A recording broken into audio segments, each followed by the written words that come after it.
Rain had no name that night. It fell sideways, lashing the dirt roads of Eldon's Reach, as if the wind itself were angry.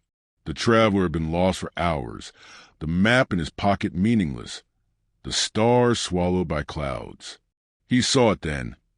A house perched on a hill, black against the storm, its windows glowing faintly like watchful eyes. No road led to it. No path curved up the hill. Yet he found himself climbing, drawn as if by some instinct older than fear. The closer he came, the more wrong it felt. The air thickened, and the thunder became a whisper. The front door creaked open before he touched it. Inside, the smell of wet earth and old smoke hung heavy. The walls pulsed subtly, as though the house were breathing. No furniture, no lights, yet something alive waited in the shadows. He walked across the floor, every step swallowed by the darkness. Then he saw them, windows not showing the outside world, but strange skies. One held a crimson sunset he had never seen. Another, a void of stars that shifted like they were alive. A third glimmered with something moving, but he could not tell if it was cloud, smoke, or a hand. A voice murmured from upstairs. Soft, almost imperceptible. Come. Against every instinct screaming for him to run, he climbed the stairs. Each step bent slightly beneath him, a rhythm like a heartbeat. The house was watching, and it knew he would obey. At the top, the hallway stretched impossibly long. Doors lined both sides, each carved with strange, shifting symbols. The traveler paused at one, drawn by a faint glow seeping from beneath. He reached for the handle, and the world outside ceased to exist for a heartbeat. The wind stopped. The rain vanished. Even time seemed to pause, waiting for the house to decide his fate. And then the door opened. Inside was a room that should not exist. Walls curled inward like the inside of a shell. The floor shimmered, reflecting skies that weren't there. A table sat in the center, perfectly set, though the plates were blackened, the food unknown. And in the corner, a shadow shifted. It waited, watching, hungry. The traveler realized too late that the house was no longer just a building. It was a living thing. It didn't just shelter him. It wanted him, and he had stepped inside willingly. The traveler tried to speak, but his voice had fled. The walls around him were breathing, expanding and contracting with rhythm that matched the pounding of his own heart. The table before him was set as if waiting for a guest. A plate of steaming food rested on the polished wood, yet it felt cold to his touch. He dared not eat. The air shimmered. Shadows moved where there should have been none.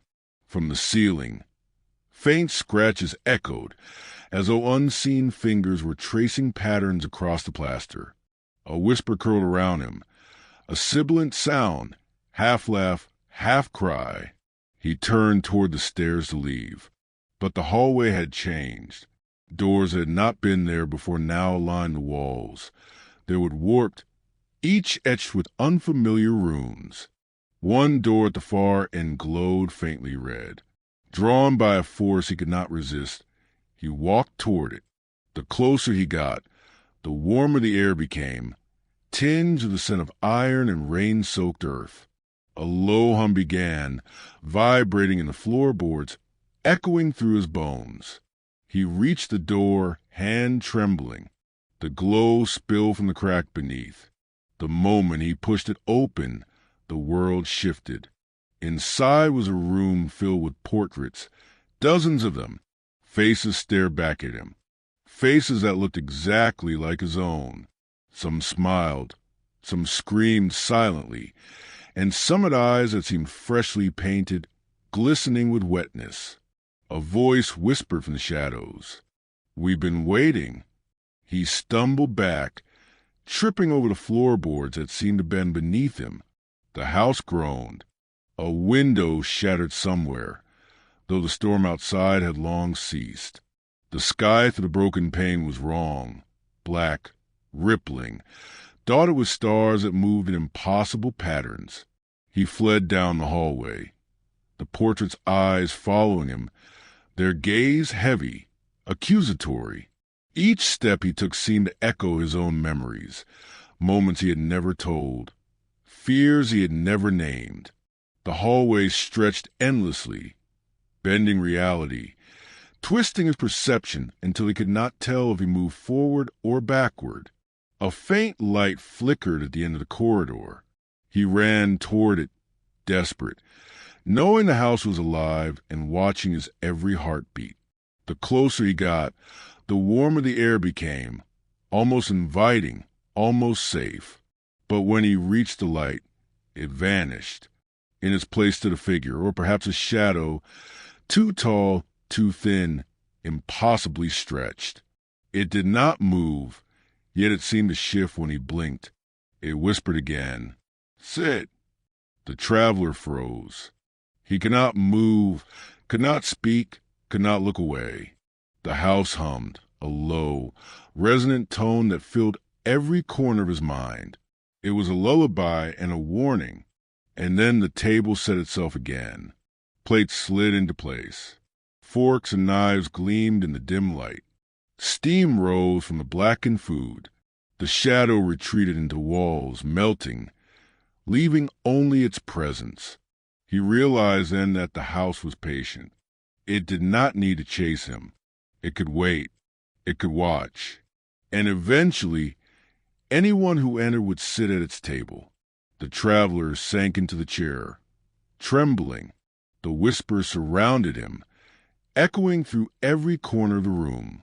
"You cannot leave. You belong to the house now." Outside, the wind began to howl again. But inside, the house had already devoured the sky. And the stars, the clouds, the night itself were nothing more than shadows behind its walls. The traveler didn't remember sleeping. But when he opened his eyes, he was no longer in the dining room. He was sitting in a chair that wasn't chair, a shape made of something that breathed. The walls pulsed softly. Veins of light crawling through the dark were like fire beneath skin. The air was thick with the scent of ash and something faintly sweet, like rotting fruit. He stood slowly. The floor beneath him rippled, as though it resented his movement. And then, faintly, he heard it, footsteps. Not his, not human. They moved above him, slow and dragging. Every creak of the ceiling sounded deliberate, too heavy, as if something enormous was pacing the upper floors. He tried to speak, to call out, but his throat felt like it had been sewn shut in his sleep. The silence pressed in, a living thing. When he finally managed to whisper, it wasn't his voice that came out. It was another, a deeper, broken tone that didn't belong to him. "You shouldn't have opened the door." He froze. The words hadn't come from the air. They came from inside him. He staggered back, pressing his hands to his mouth, as though he could silence whatever lived within his own lungs. The house responded. The lights along the walls flickered, then dimmed, until the only glow came from beneath the floorboards. Shapes moved in the light, writhing like shadows trapped beneath glass. He realized, slowly, they weren't shadows at all.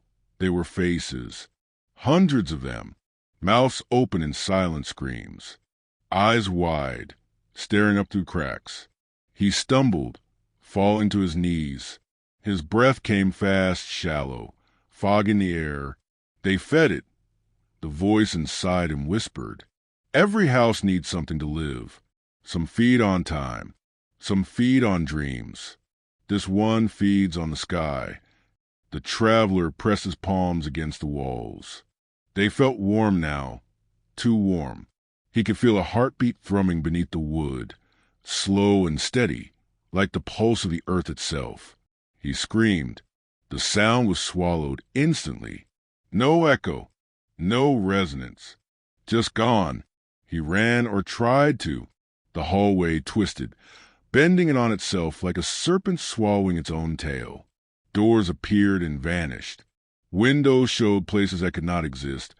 A forest of bones, a sea of glass, and once, his own face staring back at him from outside.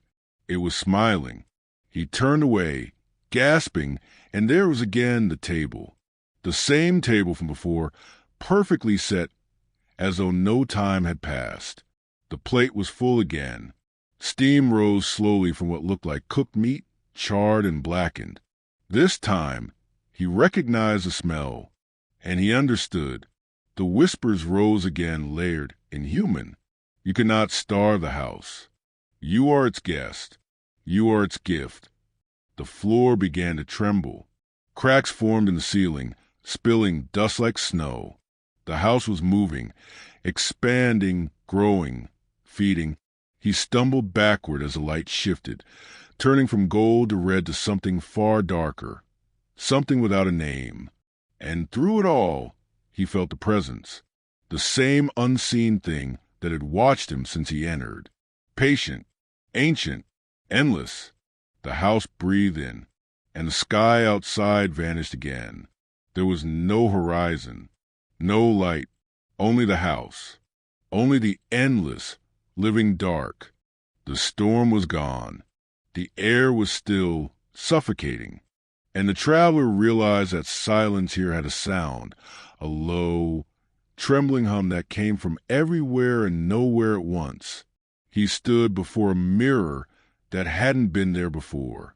Its frame was made of dark wood that moved subtly like it was breathing, and within its glass he saw not his reflection, but another version of the room behind him. In that reflection, he wasn't alone. There was something standing just behind his shoulder.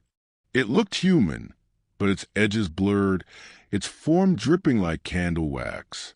When it moved, the air bent around it, and though it had no face, he knew it was smiling. He turned sharply. Nothing. The room was empty. Only the faint scent of smoke lingered in the air.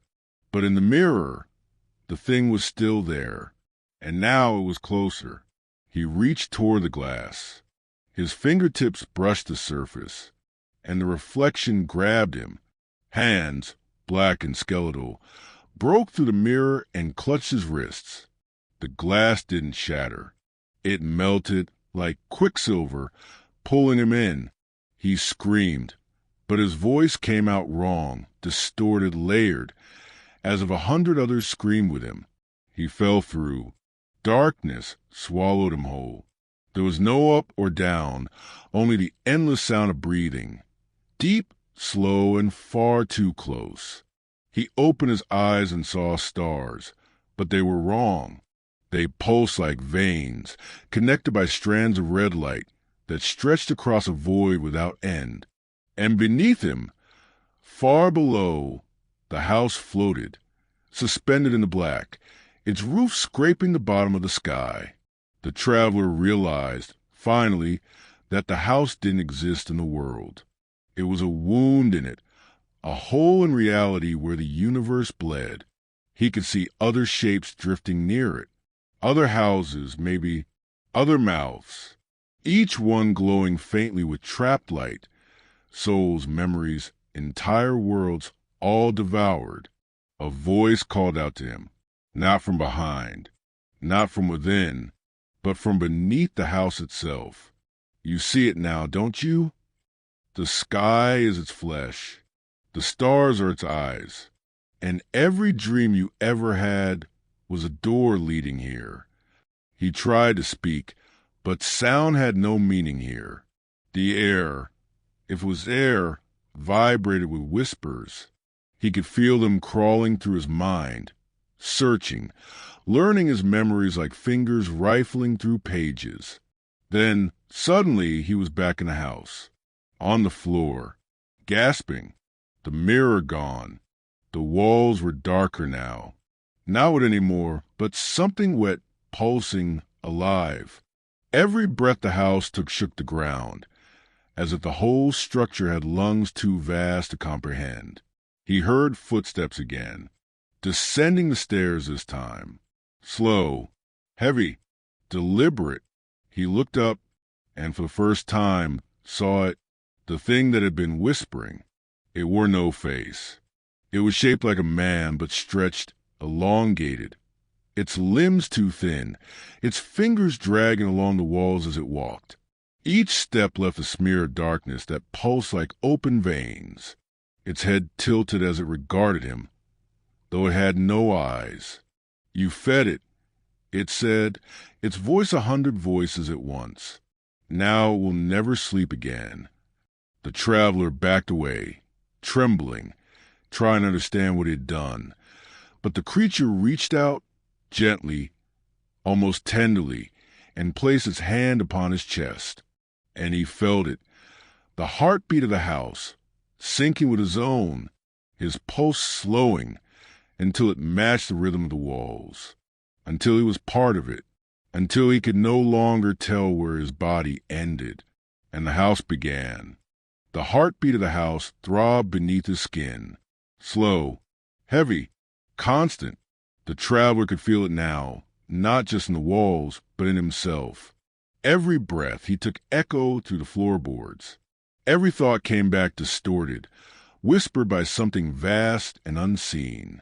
He tried to remember his name, his home, the road that brought him here.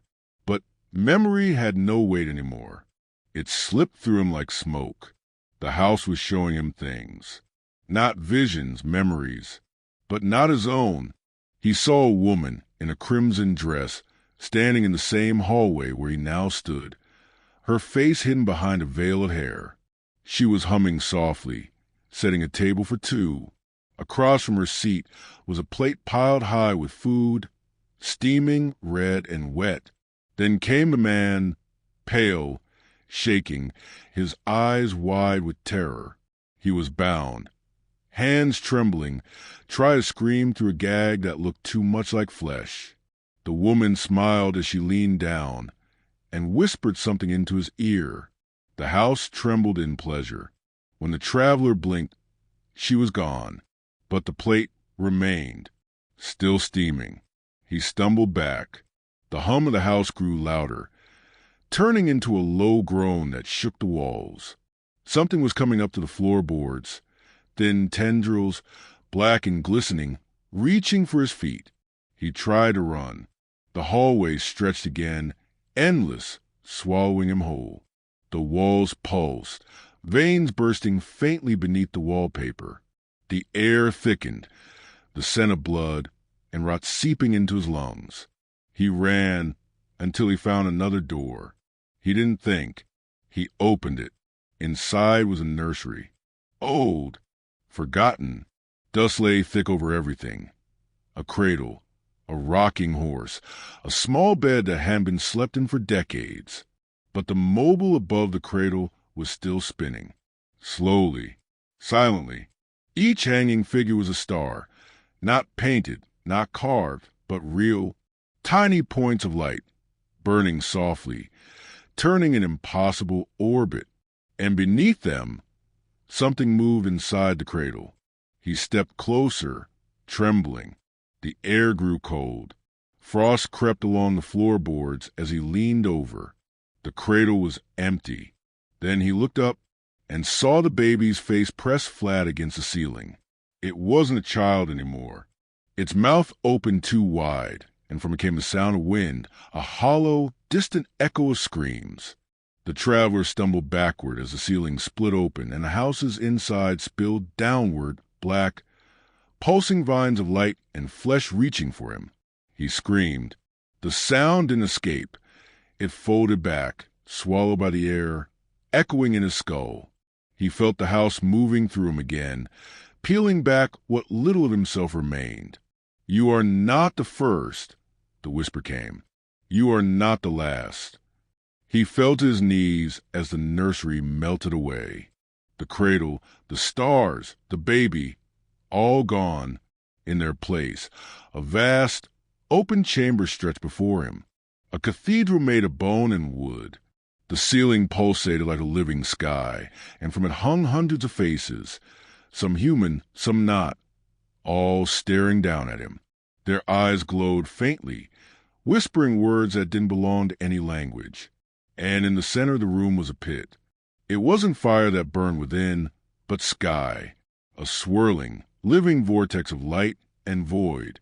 He knew, without knowing how, that this was the heart of the house, the place where the sky was eaten, and it was calling to him. The heartbeat of the house throbbed beneath his skin. Slow, heavy, constant. The traveler could feel it now, not just in the walls, but in himself. Every breath he took echoed through the floorboards. Every thought came back distorted, whispered by something vast and unseen. He tried to remember his name, his home, the road that brought him here. But memory had no weight anymore. It slipped through him like smoke. The house was showing him things. Not visions, memories, but not his own. He saw a woman in a crimson dress, standing in the same hallway where he now stood, her face hidden behind a veil of hair. She was humming softly, setting a table for two. Across from her seat was a plate piled high with food, steaming red and wet. Then came the man, pale, shaking his eyes wide with terror. He was bound, hands trembling, trying to scream through a gag that looked too much like flesh. The woman smiled as she leaned down and whispered something into his ear. The house trembled in pleasure. When the traveler blinked, she was gone, but the plate remained, still steaming. He stumbled back. The hum of the house grew louder, turning into a low groan that shook the walls. Something was coming up to the floorboards, thin tendrils, black and glistening, reaching for his feet. He tried to run. The hallway stretched again, endless, swallowing him whole. The walls pulsed, veins bursting faintly beneath the wallpaper. The air thickened, the scent of blood and rot seeping into his lungs. He ran until he found another door. He didn't think. He opened it. Inside was a nursery. Old, forgotten. Dust lay thick over everything. A cradle, a rocking horse, a small bed that hadn't been slept in for decades. But the mobile above the cradle was still spinning. Slowly, silently. Each hanging figure was a star, not painted, not carved, but real. Tiny points of light, burning softly, turning an impossible orbit. And beneath them, something moved inside the cradle. He stepped closer, trembling. The air grew cold. Frost crept along the floorboards as he leaned over. The cradle was empty. Then he looked up and saw the baby's face pressed flat against the ceiling. It wasn't a child anymore. Its mouth opened too wide, and from it came the sound of wind, a hollow, distant echo of screams. The traveler stumbled backward as the ceiling split open, and the house's inside spilled downward, black, pulsing vines of light and flesh reaching for him. He screamed. The sound didn't escape. It folded back, swallowed by the air, echoing in his skull. He felt the house moving through him again, peeling back what little of himself remained. "You are not the first," the whisper came. "You are not the last." He fell to his knees as the nursery melted away. The cradle, the stars, the baby, all gone. In their place, a vast, open chamber stretched before him, a cathedral made of bone and wood. The ceiling pulsated like a living sky, and from it hung hundreds of faces, some human, some not, all staring down at him. Their eyes glowed faintly, whispering words that didn't belong to any language. And in the center of the room was a pit. It wasn't fire that burned within, but sky, a swirling, living vortex of light and void. He knew, without knowing how, that this was the heart of the house, the place where the sky was eaten, and it was calling to him Avi. The pit was alive. It breathed. Every inhalation pulled the air from his lungs. Every exhalation filled the room with whispers that were not made by mouths. The traveler stared into it, and the pit stared back. It wasn't empty. Inside the swirling blue-black void, something moved, a shape vast enough to make thought crumble. It coiled and shifted in slow rhythm, each movement echoing to the floor, through his bones, through the heartbeat that was no longer his own. He tried to step back, but the ground beneath his feet pulled him closer, would turn soft, then wet. The boards writhed, slick with some translucent fluid that reeked of rust and old blood. His boots stuck fast. Then the whispers began to form words again. Low, layered, ancient. Do you know what he eats? Do you know what you become? He shook his head violently, but the sound pressed into his skull like fingers. The pit shimmered, and suddenly, impossibly, he saw himself. He was standing on the edge, looking down, but his reflection looked happy, calm, almost serene. Then that version of him smiled, too wide, too wrong, and stepped willingly into the light. The pit screamed, a sound so massive it shattered thought. The walls of the room warped inward, veins bursting open, raining black ichor. He fell to the floor, covering his ears, but the sound came from inside him. The reflection scream had taken root in his head. He crawled backward, gasping. The light from the pit flickered, shifting colors like a fevered dream, red, violet, gold, then something that burned the eyes to look at. And from that color came figures. They rose from the pit like smoke, human-shaped, but hollow, translucent, made of memory. Their faces were twisted in agony, mouths open in endless silent cries.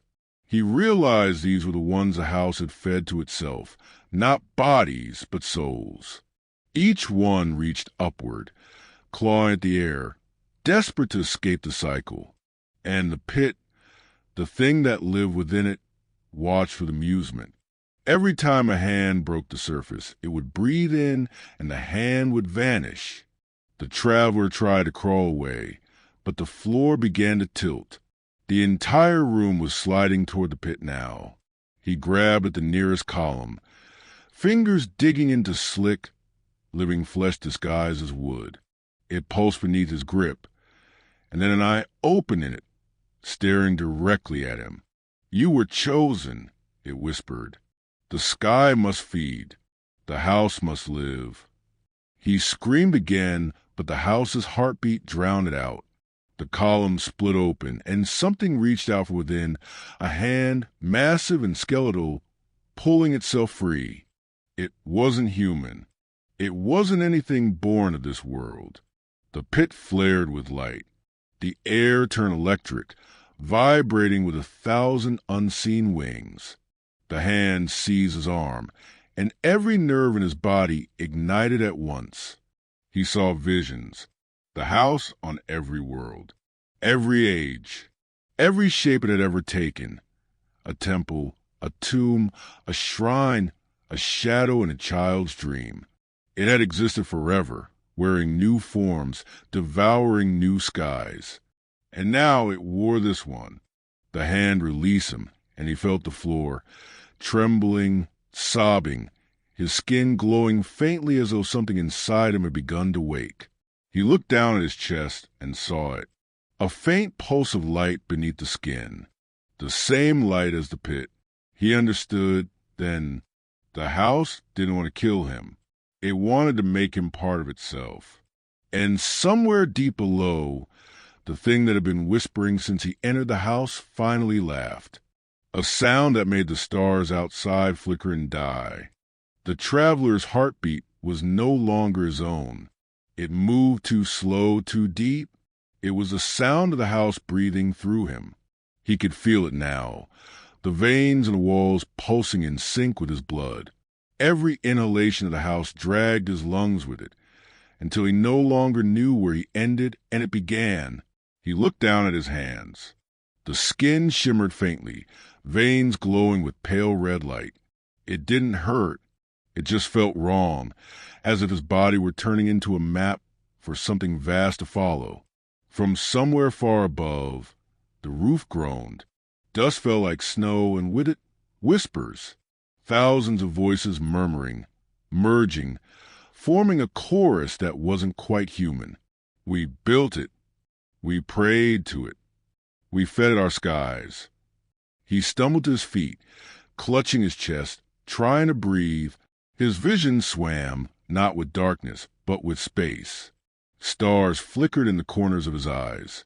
Every blink revealed another world, another reality being consumed by the same structure, the same house. He could see them, millions of travelers across the cosmos, stepping through doors they should never have opened, each one drawn by curiosity, loneliness, or something older that whispered in their dreams. Each one swallowed whole.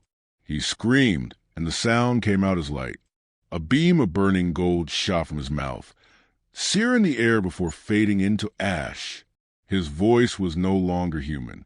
It was becoming part of the sound of the house, a note in its eternal breathing. He staggered toward the pit. It had grown wider now. The entire floor bowed toward it like a black sun, sucking everything closer with a pull that wasn't gravity, but hunger. He grabbed the edge, fighting the drag, and stared down. What he saw was not sky. It was a reflection of every sky ever born, worlds folding in on themselves, stars collapsing like dying lungs. And within it, something enormous stirred. It wasn't a creature. It wasn't a god. It was the idea of hunger itself, a concept so old that language broke trying to name it. The traveler's body shook violently. His heartbeat quickened, then slowed, then matched the rhythm of the pit's pulse. He screamed again, though now it sounded like thunder. "What are you?" he gasped. "What do you want from me?"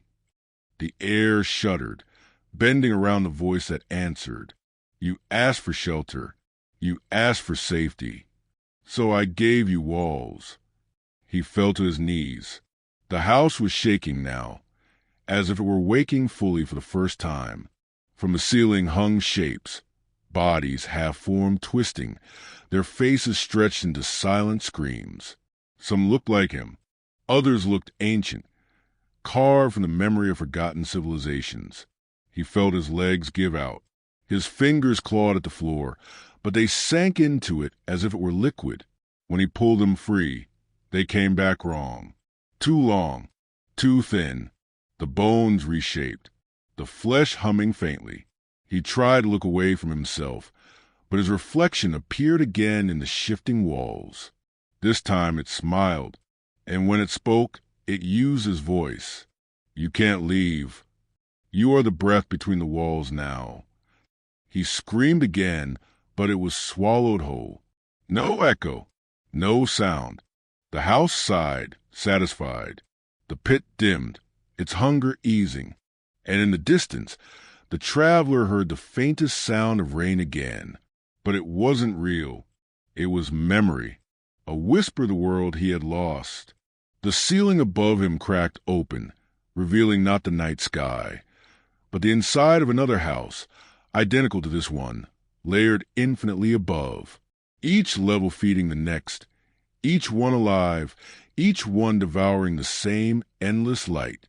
And through them all, he saw the same shape, the house that ate the sky, the mouth of infinity, the last heartbeat of creation.